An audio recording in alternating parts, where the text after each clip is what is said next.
So, in the last video, you all saw that Hai Chain handed the elixir and dragon painting over to Feng Huang. After that, Feng Huang works very hard and clears his 5 levels, and when the princess learns about this, she decides that she will also go to the mountain with them. Now, when they reach the mountain, some disciples of that place start troubling the servants. Also, they were all sitting on cranes.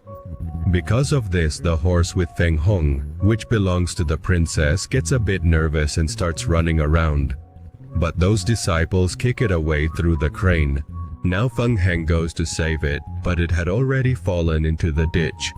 This makes Feng Heng very angry, and he comes up and starts telling all the disciples that because of you, my horse died. But this didn't affect the disciples at all. Instead, they started troubling Feng Hong. But then Xingjue arrives, and she doesn't like at all that someone is troubling her people. So now she starts taking down each of those disciples one by one. There. After this, Jing Sitai enters. This boy is also an avatar in real life like Xingjue. But there are just some rumors that this boy is not as strong as his level, and this turns out to be true as Xingjue kills the remaining disciples in front of him, and Jing Sitai is unable to stop them and runs away from there. Meanwhile, a girl nearby is watching all this. Jing Shui was happy to see Feng Heng's bravery because he was ready to fight those disciples for his horse. Therefore, she appoints him as the crane officer. He has to take care of the cranes in the same manner he takes care of his horses. But this post was very good because many people would work under him. Also, this would not make him feel like a servant. Now Xingzui gives him something that was a spirit beast token. She says that with this you will be able to understand the cranes, and now she leaves from there.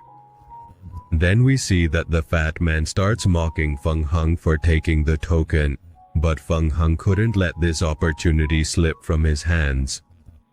However, when everyone starts attacking Feng Heng, the girl who had been watching them from afar, she comes there. Now, although she was very cute, she was also very strong. But still, our hero Feng Hong did not know this. So he steps forward to protect the girl and tells her to stay back. Now the fight starts there. But we know our hero Feng Hong has reached the 5th level. So defeating him is not easy for them. Also, now Feng Hong mocks that fat man and tells all those disciples that now you will listen to me. You will agree. They begin to move forward.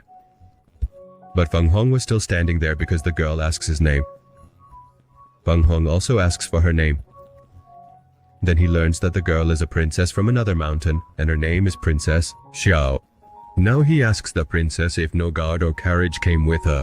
So Xiao says, "What do I need them for? I can take care of myself." After this, she starts telling Feng Huang about these 20 tokens. She tells him that upon reaching there, he will have to place a drop of his blood on this token, so you can use it correctly. After this, she goes from there.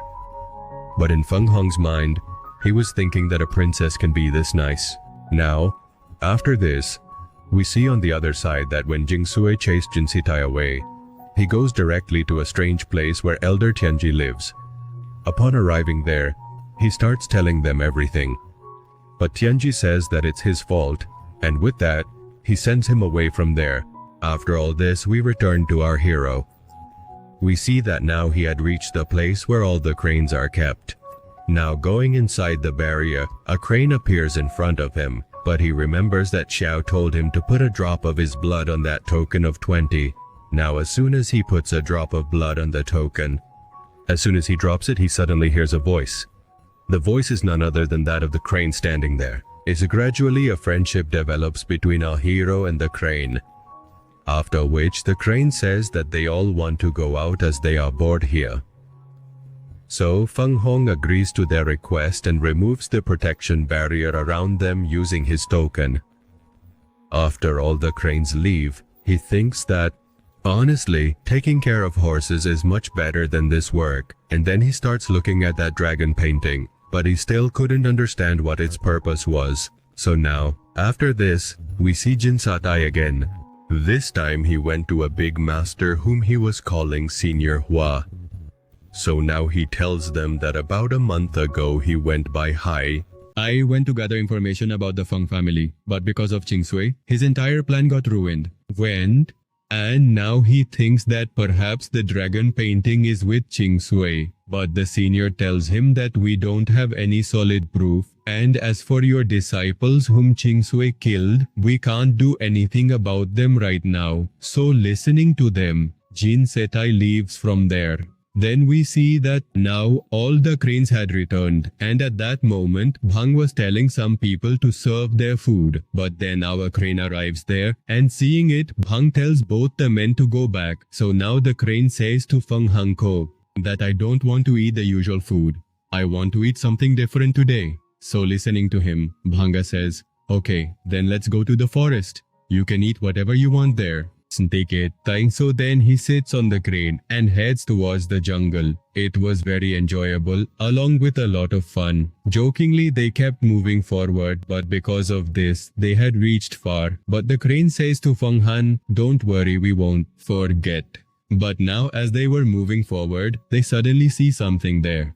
So Crane tells Han that actually it is the dark fume of an evil insect. Now they both immediately start running from there at full speed, but the person controlling the dark fume sees them and throws his dark fume towards them. Now Crane tries her best, but the fume's speed was too fast. As a result, they cannot escape, and Crane faints. But after this, the dragon painting that Feng Huang had starts to glow, and because of this, the fume returns on its own, and then Feng Huang revives Crane and they quickly run away. And on the way, he tells her not to tell anyone about all of this. Then we see that the man was thinking that, why did his dark fume return empty-handed? Just then, Jin Setai arrives and a fight starts between them. Although that man was not at a higher level than Jin Setai, but then even he was stronger. Because of this, we find out that Jin Setai could never become so strong since his father used an elixir on him 5 years ago, which allowed him to reach this point without much effort. Now we learn that it was Sinai who had called that man there. He tells him that Sui has the golden elixir and the dragon.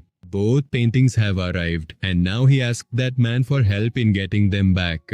Initially, the man refuses, but then, tempted by the golden elixir, he agrees. After all this, we see that Feng Hong has returned. Meanwhile, Sihayo sees him in the air and starts chasing him. When Feng Hong was trapped in the dark fume, he saw that the dragon painting he had was glowing. Happening. Now because of this, he sits in one place and starts looking at the painting. But now a beast had appeared in the painting, which had come because of the dark fume. Now he was thinking that although this painting doesn't do much, it saved my life.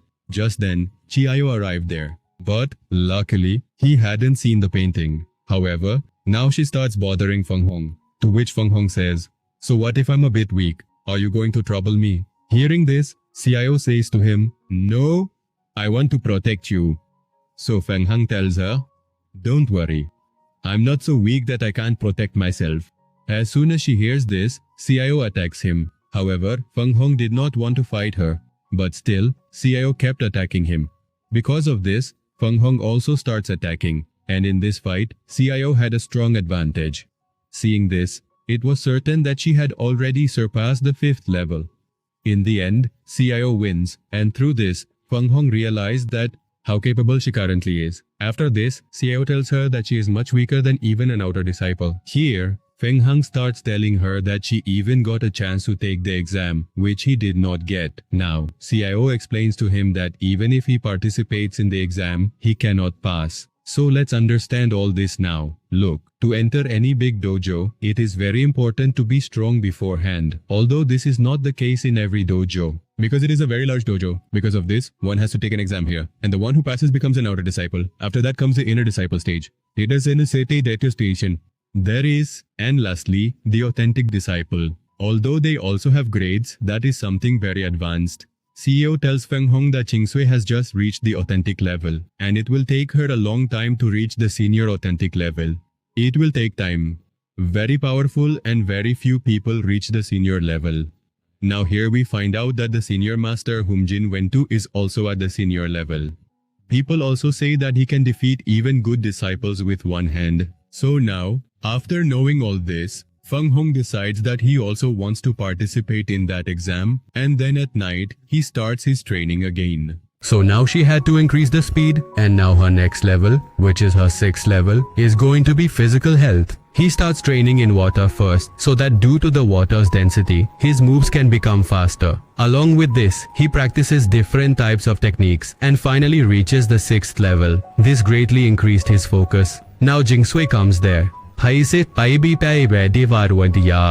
Because they had seen him training. Also, they now knew that Feng Haichu has reached the 6th level, which is why she had come here to give him the exam entry paper. Now, Feng Hu was very happy with this, and he takes the paper and says thank you to them for all of this. But now, gradually, the problem was increasing for him because his previous master meant that, by Didai Hai. Chain had told him that you have to take revenge for me. Now the next day was the day when the exam was going to take place. Everyone there was showing their participation letter to the 2 guards. When it is Janala's turn, he is also allowed to enter because he was sent by Jingsui. And now none of the disciples had the courage to speak against their words and say anything. He enters. But we will see the next part in the next video. Until then, please make sure to subscribe to this channel and don't forget to press the bell icon, and do let us know in the comments how you liked this explanation.